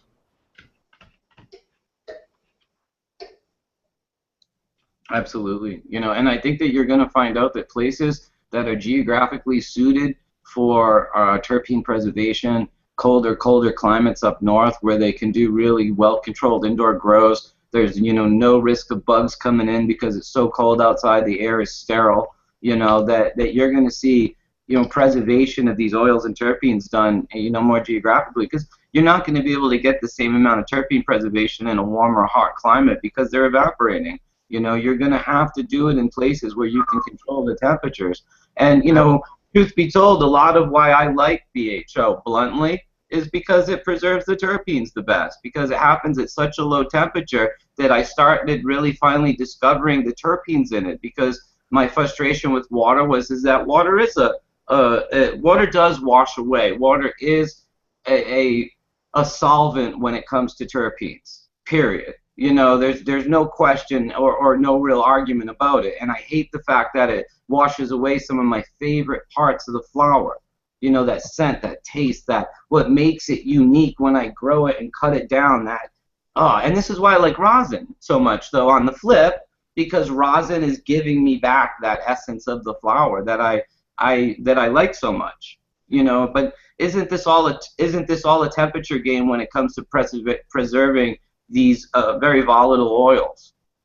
It is, but at the same time, I have no understanding or explanation for why some of the terpiest, nicest resin I've made has grown in a tropical country that is just like, you think, how could those terpenes not all be evaporated? It's insane. It's like 100 degrees every day, and this plant's just in the sun for like its entire life cycle. And at the end of it, I make hash with it, and it's like, even friends of ours who are the biggest snobs ever were looking at that hash going, my God, like that is... But now, could that be acclimatization? And this is the other thing, is if you took that plant into a cold controlled climate up north where you live and were able to play with it in, the most perfect temperatures, would that thing be 10 times what you experienced? I doubt it. It's acclimation to things, especially to the harder conditions build the most durable of any genetic. There it is. And whether it's people breeding, whether it's plant breeding, whether it's animal breeding. So when you get a plant that's adapted its terpenes, which are its protection against all those conditions generationally, you get something that can bypass water. Because guess what? In the tropic, it's going to rain like shit for 20 minutes 3 times a day and then go back to 1 trillion degrees humidity. And then it's going to drop like the desert, super cold at night. So that's why when you bring it to a grow room that's a joke, you get a disaster. And it's also why last week when I was like, Todd, the environment is the plant. And if you don't put it in your book that way, you won't get it. Not to sound weird, though, but if you were to go down and you were to find a plant that is acclimated to this place, and you were to take a cutting and bring it back, and start growing it in a controlled environment, that has not acclimated to your grow room. It's still just doing what it learned how to do where you got it. And what I'm just saying is that if you put it in a grow room where every little element is controlled, humidity and light and temperature is all perfect, that plant's going to be able to express without stress of nature, stress of bugs, stress of wind, stress of moisture. It's going to be able to express whatever it's capable of. So it's hard for me, a grower, to not think that if I put it in an ideal situation, I wouldn't be able to see it at 100%. Because my attitude is that you cannot see it at 100%, even though she's acclimated to be such a real strong contender. There's a line in the book Marijuana, the First 12,000 Years, and it's so cool. He opens up his foreword. He says he's talking about a hemp seed. And his quote is, "It sprouts from the earth not meekly, not cautiously in suspense of where it is and what it may find, but defiant, arrogant, that whatever the circumstance, it has the stamina to survive. And it's so cool. When I love his whole book, but he's talking about cannabis, and it's so true. It has such determination. But you take it out of a place where rain and wind and all these things are mitigating its ability to be 100%. And I think you'd be surprised at what you found. You know, really I would. You know, put it in an amazing greenhouse and you might have some of the most amazing oil you've ever seen. Well, it's definitely our companion plant, and we are one of the reasons that it is as successful as it is, as Michael Pollan writes in Botany of Desire. It's definitely one of our companion plants. We have moved this plant all over the world. We are the birds for the cannabis plant. Guys, have you guys seen The Scientist, the new documentary about Ralphie McCollum? Yeah. How fantastic! It's on YouTube, everybody, in multiple languages. If you just go type in, you know, cannabis and The Scientist, you'll see it. I've Twittered it. It's fantastic. We'll put it in the Hash Church link as well. We got to get Raphael on church one day. NASA shit. Oh, and Mark Scialdone chimed in about the CBC. He was like, hey, quick 5 health benefits of CBC. Fights bacteria and fungi, has anti-inflammatory properties, relieves pain, fights depression, stimulates brain growth, grows fucking brain cells. Sweet. Thank you very much, Mark. That's awesome. Oh, fuck. He is off today to a nanotechnology, a nanomedicine symposium to explore the intersection with cannabinoids to do targeted delivery to solid tumors to treat brain and pancreatic cancers, using nanoparticles like a Trojan horse to deliver cannabinoids. Yeah, that's pretty cool. Medicine. I like using cannabis to help. Yeah, so yeah, I just wanted to touch on what Todd was saying. I totally see where you're coming from, this perfect, ideal environment where you've got no rain washing stuff away, you've got no wind blowing the terps off the plant. I also see where in nature certain things will express better when they are stressed, and I believe that cannabis is one of those plants. So I think that the ideal environment that you're talking about is not going to be this exact temperature and this exact humidity that never changes. I believe there has to be some sway that's going on that will cause the production to be stimulated of these terpenes, because they're really, you know, they are beneficials to help the plant live. And so, yes. You don't grow, do you? yeah. You grow? Yes, I do. Indoors or outdoors? Inside. Right. So you know temperatures never stay at one thing; they fluctuate. Right. You do know that. Definitely. But if you can keep your temperatures down at 72 degrees while flowering, you're going to have much more oil production than you're going to if you're at, say, 85, 86 degrees. I mean, what do you keep your flower room at for flowering temperature? No, I understand that rooms fluctuate. That's not what I was saying. Right. What do you keep your temp at in your flowering room inside your house? It depends seasonally, right? You know, because things fluctuate, because it's not a perfect environment like you're talking about. And I understand that, you know, but you know. But I have a question though. If you're running an AC or sealed system, if you're running an AC sealed room, what temperature would you set it at? Because you would have a choice now for a nighttime and a daytime temperature. Right. It's not like that. It's not for production. Honest. I mean, because look, if you really, I've been growing since 1984, and if you really want to talk about growing, I'll talk about growing with you. I mean, if you have warmer temperatures, you get more internode spacing, and the plants get lankier. I mean, when you can control the temperature, you control so much. You can control the height of the plant. You can control the amount of oils you get off it and don't dissipate off of it. You have much more control over any potential insect problems because they can't really do that well in low temperatures. I mean, when you put plants in ideal situations, you get really, really, really, really good pod. I'm not arguing that one bit. I'm just saying that those ideal situations may include some fluctuation and not be an exact temperature all the time, because that's what leads to, just as you don't want your soil to be the exact same moisture 100% of the time, right? You can't achieve want to 100%. have some I don't think fluctuation. anyone's ever said 100% of the time, because you're going to have nighttime and daytime temperatures. There's no question you're going to have but your range, everyone has a range. It's just some ranges are 2 feet long and some people's ranges is 6 inches long. And people that can have a shorter range and that can actually control that range best are going to have the most efficient, productive grow rooms, because you're going to have problems when you get too warm. You're going to have problems if you get too humid.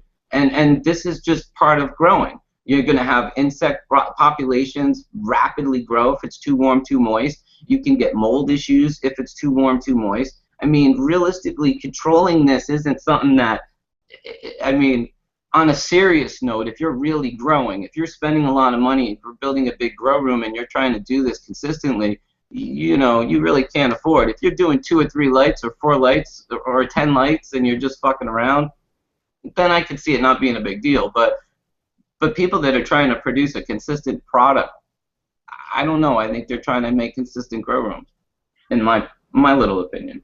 So Todd, you're gonna write that entire section about environment like I wanted when it came up, and I was like, Todd, this guy's grow room is the reason he is so fire, and it is almost more important than anything he does with the soil. It's the study of his room and his ability to control it that makes him produce every time, all the time, and it never fails. Because this was the last test. I'm like, it's the hottest it's ever been. I know you in the winter. I know when it's easy to drop temperatures. And his plants still produced a shit ton of oil. So now it becomes, I'm going to look at that 14-foot ceiling. I'm going to look at the difference between water-cooled chillers and not water-cooled chillers. Why does he still use the old, bulb down? He's not into hoods or any of that bullshit. And it makes all the difference, because when you say ideal conditions, what you're really saying is your understanding of nature, how deep is it, and then recreating the ideal version of those conditions for the plant. But everyone's depth is limited. There's people who think, oh, it's ideal to keep it hot and humid, like the tropics, and they have no understanding of insects, and that's why their plants go to shit and are mediocre. Well, a lot of what we see happening, listen, guys, and all, Mark knows that my teacher has been Rob Clark for 20 plus years. So I've been very fortunate to be so close to the author of Marijuana Botany, and I went to him like a naive student and just asked questions. And I was growing for 10 years, 84 to 94, before I walked into Amsterdam. And honestly, I thought I knew what I was doing a little bit, right? And then I got to Amsterdam and was like, oh, that's what it looks like when it's done professionally, because I had never seen control of plants and asexual propagation so uniformly done. I never seen anyone being able to grow so many different strains and realize the differences in the strains until I was at Positronics, because we're kind of in our closed little closets, and Posi was the first place I saw that had a show and grow where they put 600 watt lights in, and they would put, like Noah, 2 plants of each strain that we sold clones of. We put them all in at the same time. The lights would just go up, accordingly, but you would see all these 20-something strains express themselves completely unique to one another. And we did that so that when people came in to ask us, what does the plant need me to do, they wanted so badly to generalize the conversation, and we would take them over to that room and say, see that 4-foot plant? It's been growing for as long as that 2-foot plant. And this is the difference of genetics and what they do, and we use that room to teach genetics to people, because that was an easy way, just show them. And so this is where you get tall, lanky plants like the NL5 by Hayes. I was a huge fan of Neville's plant. The tips he gave me to grow it was keep your room cold. It won't be as lanky. I did that with OG Kush. It worked with OG Kush as well, because OG will totally get lanky if it's given the chance in a warm room. And when you start controlling these things really well, this is where you start controlling your environment, and you can make the plant do what you want. One of the best compliments I ever got was from a friend who came over, gave me a cutting, and when he saw the way I kept my mother plants, his response was, wow, I didn't know that they would do that, because they were just little bushes. like 2-foot bushes sitting on a hydroponic rail system, and I would just top them like they were a hedge. And he just couldn't believe it. He'd never seen such uniform, and I could post photos of it. I have photos of it. Uniform plants, and I learned it watching professionals in Amsterdam. To be really blunt, you know, guys like Simon went to school, the guy that owns Serious Seeds, to be a botanist, because in Holland you have a huge career in plants with tulips and greenhouses if you so choose it. It's just like guys like him, some of them applied themselves to cannabis. It's one of the reasons I've always been such an advocate of Serious Seeds, because, you know, for 20 plus years he's had like 5 or 6 varieties, Chronic, AK, Cali Mist, and he just stuck with really high quality stuff instead of like so many seed companies do, not really knowing what they're doing, mixing crap together and pumping out new names every 2 weeks. He would actually spend years breeding a plant until he had a stable F1 that he would release and that he was really proud of. You know, that's what Neville was like. Neville put a lot of effort into what we call NL5 by Hayes and all the other plants he did, because it wasn't just NL5 by Hayes he crossed, it was NL1, 2, 3, 4, 6, and you just don't hear about those because the genetics didn't gel as well. It was the NL5 by Hayes that became the rock star. And that was the kind of breeding. When I first went to Sensi Seeds' Cannabis Castle opening and they had the chalkboard up, and I don't know if you went down the tours, Mark, and you saw the breeding schedules that were drawn out by Neville. I actually stood there with my video camera with my jaw on the floor because I was just thinking, how long does that take?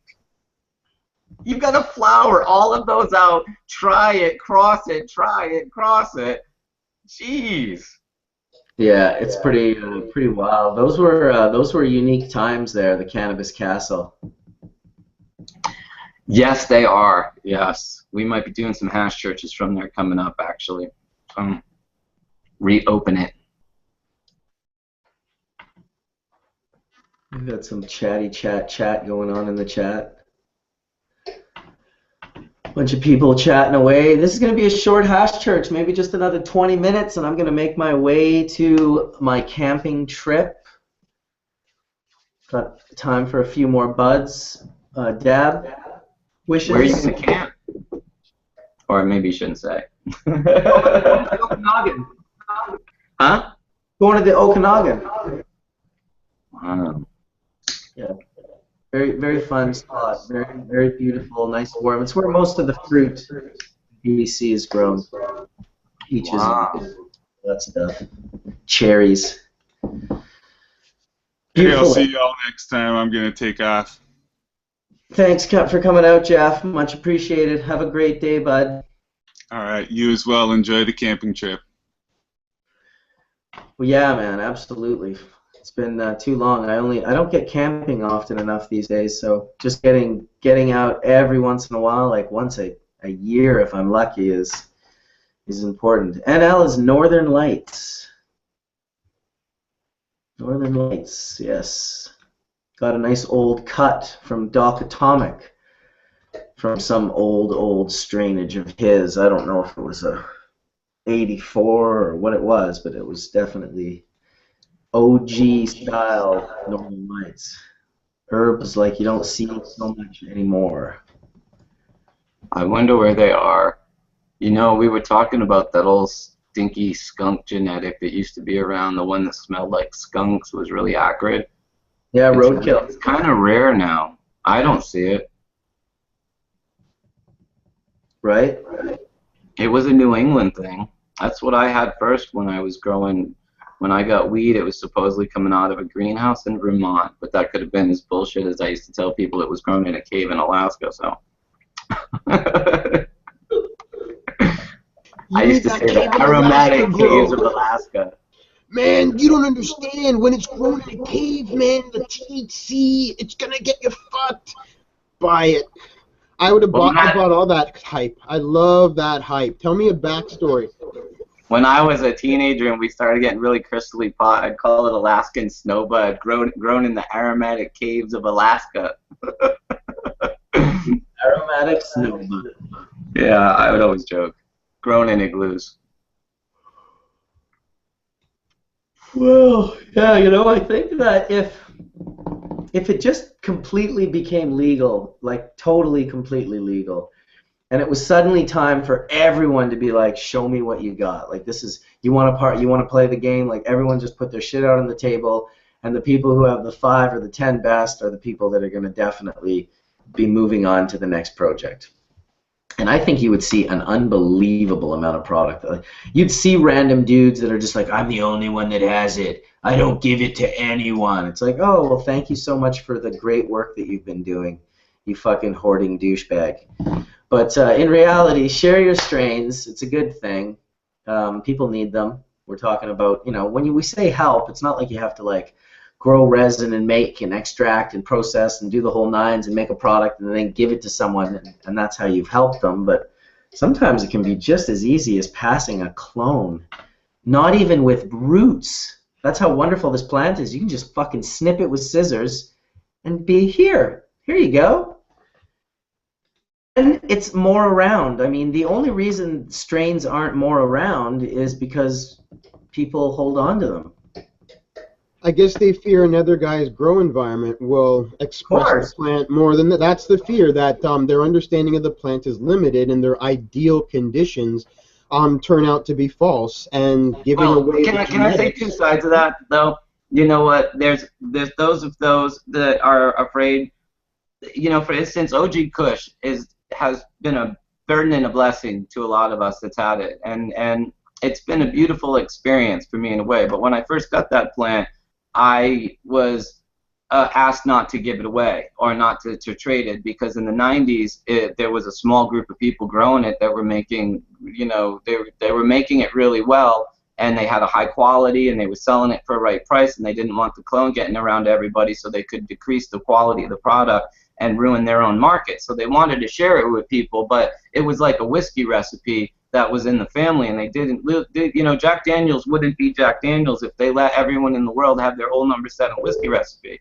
And I got it, and I was thankful for getting the plant at the time. My say unfortunate is someone found out about it, the guy that says he turned in a Laurel Canyon house, and he wanted the plant from me, and I wouldn't give it to him, and it created animosity, and, you know, yada yada. But I see it in places. You know, Rob showed me a bud the other day, and I said, can I get a cutting of it? And he said, no, this is one of the first plants going to be licensed, you know, to be grown at a facility. And I think that is the future, if you want the honest. And I think that a lot of people are going to look for flavors. So people are going to do their own selections, and there will at some point be what's called a plant registry here in the United States, as there is in Europe, and people will be able to register cuttings just like they do at rose bushes, because if you go down to Kmart and you buy a rose bush, you cannot make cuttings of that rose bush and commercially sell them. You would get sued for infringement on the work that was done by the people that bred and selected that rose bush.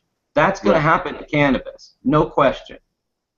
Right, and it'll happen with all the processing as well. Like the people who are using hydrocarbons, like butane, well, that's a patented process. And people that are using water extraction, well, that's a patented process. And all these different methods of processing that people have been doing, that's no different than what you just said. They're patented processes, and people are using them not only for their own personal use, which is no problem, but they're using it to profit on a corporate level. Well, I don't think it's going to be, you know, guys, I don't want to sound like but it's like beer recipes. You know, we're right now. I understand exactly what you're saying, 100%. Totally. Yeah, we're having a conversation during alcohol prohibition, and we're all like, share your recipes, share your moonshine. They're going to shut us down. And I get it. But the beautiful thing about cannabis is we're a little bit more than moonshine. We have gone from this. You get my euphemism. Yeah, but I mean, this whole medical thing is what's really open to the sharing up. It's like, and sure, moonshine, or well, you don't need to share your recipe to really help anyone. All it's going to do is get people drunk and cause more of a stain on our culture. No, and I meant it more of culturally the mental. Look, during Prohibition, we're in an oppressed time, and during an oppressed time, we're going to act differently than when it's completely legal. When it's completely legal, and you know, then I could do work and I could license it to you, and you could profit from it, and I would profit from it too. I mean, and it's not a bad thing that if you do work, if you write a book, that you get paid for the book. If you're Dave. If you're Sam the Skunkman and you make something that's useful to me, why should I have a problem benefiting him for doing the work that I didn't have to do in order to achieve the success I'm going to achieve off of his work. For sure. Yeah, so it doesn't bother me, and it'll also motivate people to do more work and come out with more strains, and actually we're going to see this, I think, whole palette of cannabis open up as there is, you know, and I hate to say it like it sounds evil, but as there is a financial motivation to do so, people will start to do so, and they're going to start looking outside the box. They're going to start looking for higher quality. I think right now it feels like in California, at least, that it's a race to the bottom with production, because right now the producers do not control the market. They're not Apple computers. They can't price fix and say we want $1,000 for a MacBook Pro. They can't do it, and the pot clubs are driving the prices down, which is driving down the quality of production in a lot of ways, because the heart and soul that used to go into some of the best bud it doesn't pay off anymore, and sadly that's reflecting in this market. And I hope that there's going to be a bounce, because once you have legal grows and the race goes to efficiency and productivity and quality, then it's going to be a race to the top again, because now the producers are not going to be these outlaw criminals. Because what sucks in California is that a pot club owner is treated like someone in, you know, their community that's respectable, where the pot club by the pot grower is still treated like somebody that's a moonshiner. And that's really wrong, because the pot club wouldn't exist if it wasn't for the bravery of the person who grew or made the medicine in the first place. It's just that right now this is why I hate decriminalization, because the producer is still an outlaw. The end user is okay, but the person who sold you that pot is going to go to jail if they get caught, and that's just wrong. Legalization gives us regulation all the way down to production, which we as end consumers should demand, because when we go in and buy our bud, there shouldn't be mold on the inside. There should be all the terpenes present. There should be as good of a quality product as could have went into that bag, because the producers were a protected, regulated lot that were doing the best that they could in a legal environment. The only thing I'd say to that, Todd, when I look at the food industry versus the organic niche industry, the only shift will be in medicine. When you can prove I need this terpene to get this effect, and if I don't get it, there's no point in even calling it this strain anymore, because I'm reliant on these terpenes I've found. When it comes to commercial pot, no, they're going to prey on everybody who doesn't understand pot, doesn't understand getting high, and it's going to be the same race to the bottom unless medicine proves quality equals care and money. Because if you can't heal something, eventually you're out of the market. So it has to be a competition for true medicine that works, and that market does exist, but it's unfortunately the recreational market of getting a buzz and tweaking out is there are 20 more 19-year-old girls who just want to get a cheap buzz and try a marijuana than there are people who, you know, I can't even say that's true. There are really 100 people. I don't want to say so what. 100 people really need medicine, and there are 20 girls that want to fuck around on marijuana. It's just they're not. But Horatio, not to be rude, so what? It's better they fuck around on marijuana than go drink a six-pack of beer, you know? I mean, the truth of the matter is that cannabis is wonderful for everybody. When the prices go down enough and people aren't using beer and booze and cigarettes and cheap stuff to get high, and they can actually get high off good old Mother Nature like we do, you know, we're very fortunate in a sense that we've broken the law and we found this, you know, this neutral balancing thing for our body. I wouldn't want to deny it to anybody, so I wouldn't want to speak down to the 20 people that you mentioned, girls or boys, that want to fucking smoke pot instead of do any of the other bullshit. Huff, smoke tobacco, drink beer, do shots, any of the shit that goes on in a typical college. Because why? It's friggin' legal. I mean, we got to stop, you know, almost like, you know, shaming them for being like, you just want to use pot to have fun. I am serious. I am sick. You know what? Go fuck your sick. How's that? Why don't you get out of your funk, start exercising, eating right? Maybe you'll be healthy partying with the rest of us when you get out of your pity party. You know, and that's how I feel, because I was a really sick kid. And when I see people that want to wallow in their sickness, it makes me want to puke, because it's like you should be striving for wellness. We should all want to be healthy. And really, that is the full. I want to live like Mark. He's got a happy family. He runs around Canada. He shares his experiences with everybody. He's so balanced. It's obnoxious. I love you, Mark, but it's like, Jesus Christmas, you know, from the boats to the bongs to the sitting on the deck. It's all about a balanced lifestyle. And when people start taking that into like personal responsibility, it's huge. I mean, one of the things I love about you, Mark, is you're so fucking responsible. Anyone that's traveled with Mark knows Mark has his shit totally together. He's not imposing on you, but he's a dad. If at any second he needs to bounce, he's ready. He's a little Boy Scout. All set, shit's packed, knots are fucking perfect, and I respect that. And when more people get tuned into that, into the wellness part of cannabis, and make it like this beautiful frosting on their life, that's when cannabis is really the best, in my opinion. And you know what? I used it to crawl out of cancer, and I know it was a bitch, but I'm happy to be healthy now to a large degree. It helps me with neck pain, but I still want to be like Mark, if that makes sense. You're hilarious, dude. It's true, though, dude. You're a happy family. You can boat ride. You're on the Harley. It's fucking ridiculous. I love it. We all live vicariously through you. Don't even let me think I'm the only one, dude. Fuck all that shit. I'll make sure I make some videos at this camping trip in the next week. We'll do a little dirt bike riding and a little bit of boat riding. I think my friend's bringing a boat that goes 85 miles an hour, so that should be interesting. Dude, I didn't even mention the dirt bikes, and truthfully, that's like my favorite part. Those damn trails. No, I'm joking. But, you know, Horatio, I think that the quality is going to go back up when you see legalization, because you're not going to be able to compete with a grow room that's not perfect. And I was talking to Alan Dronkers about this, and we think that cannabis flowers that are perfect will cost more gram for gram than the best oil, because the best oil is easy to make in a bulk situation, but those buds are still going to have to be buds that are, they're still going to have to be like human interaction with that to a large degree to keep that bud perfect. Because in Canada we do have, for the corporations, they don't have things like plant limits, they just have storage limits. They do have that free-for-all, and what I see is the application of the most mundane understanding of nature or of cannabis, but if they could lobby it right, they would destroy every dispensary until we had no access to true medicine and we had to buy what they produce. Like in Canada, it's set up to be a monopoly that we resist through court. They don't have any intention of understanding what it is. That's why when I say like kids that want to grow a marijuana, what I mean is naivete to understand what cannabis should be. It's a lot easier to pander to them by the droves than it is to figure out how do I get this plant to actually stop cancer. What do I got to do? Am I missing a cannabinoid?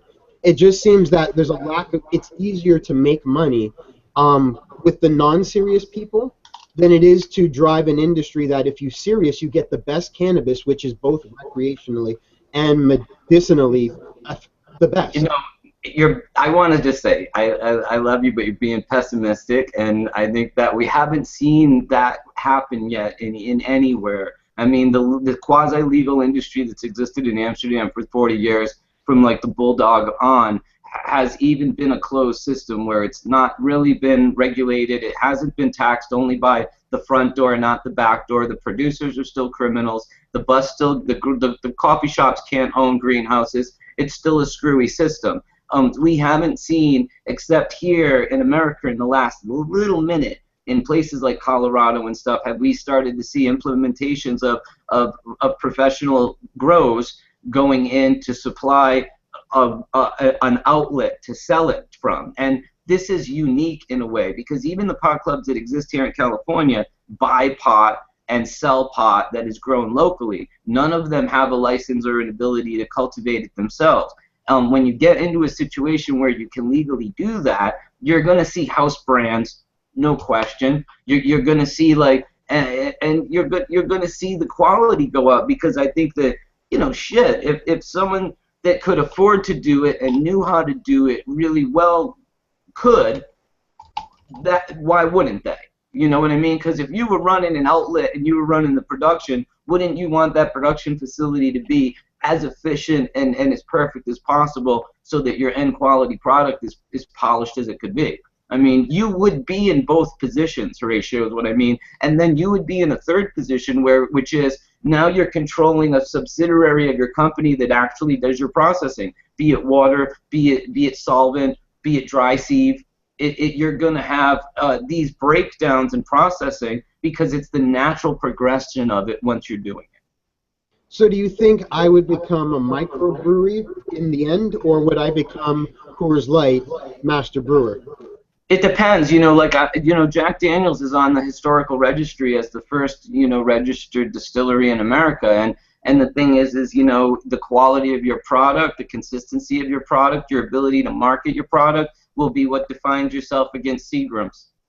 You know what I'm saying? And this is really going to be up to the personalities involved, the help you can get, the way you can manage. This becomes a whole different conversation, in all honesty, because now, you got it. And then we're seeing this in California. Yeah, you can grow pot, but can you run a business? Can you market a business? Because now pot growers are realizing, shit, I got to brand myself. Shit, I got to think about packaging. Shit, everything has to be perfect. That's not how it used to be, man. It used to be dump it in a bag and, meet a guy in a Kmart parking lot and you were paid and on your way to dinner. And it's totally changed now. Now you drop yourself off at a club. They want to have it tested. You got to wait for the results to come back. Then they make an appointment for you to come in and get paid. Dude, this whole thing is like, what the, it's changing rapidly. But it's good for the end users because now the pot clubs can test the stuff and make sure it doesn't have anything that they don't want to sell on it, which is awesome. You know what I mean? So it's inconvenient in a way, but it's good for the end users. And in a way, what I'm talking about, it's all about for the end users. Is it going to benefit the people that get the pot last and have to smoke it? And that's where I'm hoping that legalization does that, because the two things are price down, quality up. And that'll happen in a legal environment. There's no question. The oil industry will be completely in a different situation too. And we have to start now demanding equal rights, because all these conservative states are talking about high CBD oil. Where the hell do they think it comes from? People like you that are making oil. They can't outlaw the oil producers if they want to save their kids of their epileptic seizures. This is just the reality of things. So here in California, where we do have a problem with solvent extractions blowing up, but we used to have a problem with grow houses burning down too. We've gotten that under control, and the industry that extracts fragrances from plants and makes perfumes is doing so in a legal environment, and they're never blowing this shit up. It's only because that people are doing this in an unregulated environment are we having problems. And if we regulate it, we're not going to have these problems anymore. You're going to see products that come out very good, very clean, very helpful, and literally, in my opinion, treating kids with epilepsy in some cases, because the CBD and this is very promising in science. There's no question. That Jason and Jaden clip from our movie The Culture High has been shared over 17 million times in the past 6 months. That's awesome. Insane, dude. People want to know what's up, and I think this medium right here is what's helping it. A lot of reasons why I wanted to get on this and do this with you is just because it's like we used to have rallies so we could spread the word, and it's like a rally every Sunday with you. We get to talk about cannabis and share our ideas, and it's I awesome. wish more people would do it. I definitely appreciate you guys coming in and spending your time with me. I'm definitely 2 minutes away from calling it a day, so I'm going to take one more dab of this sweet skunk rosin. Actually, no, I'll finish it off with Horatio's Eighth Wonder. Some Eighth Wonder. Very nice Horatio. Definitely got that rich, deep, terpy ridiculousness. And nice consistency, too. Pretty sappy. Oh, my goodness. Wow. It'll do that to you when it's got those live terpenes on it. They're quite volatile. Oh, looks pretty good. That's for sure. Sappy goodness. I'm not going to say no to that. Ooh, yeah, I'm certainly not going to take that huge dab, though, and then go try to pack myself up for camping. Am I going to release the new D-Nail rosin press video? Yes. You know what? This video is a nightmare. I edited it once, and then something happened, and then I re-edited it another entire time, and when I was done and I went to export it at a Final Cut, it would not let me export the movie at all.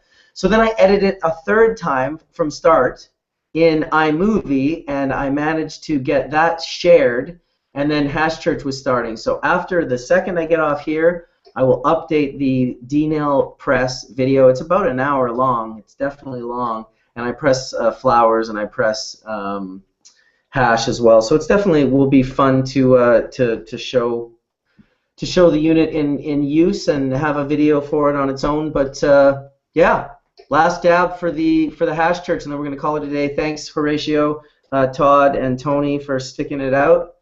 And we'll see you guys next week.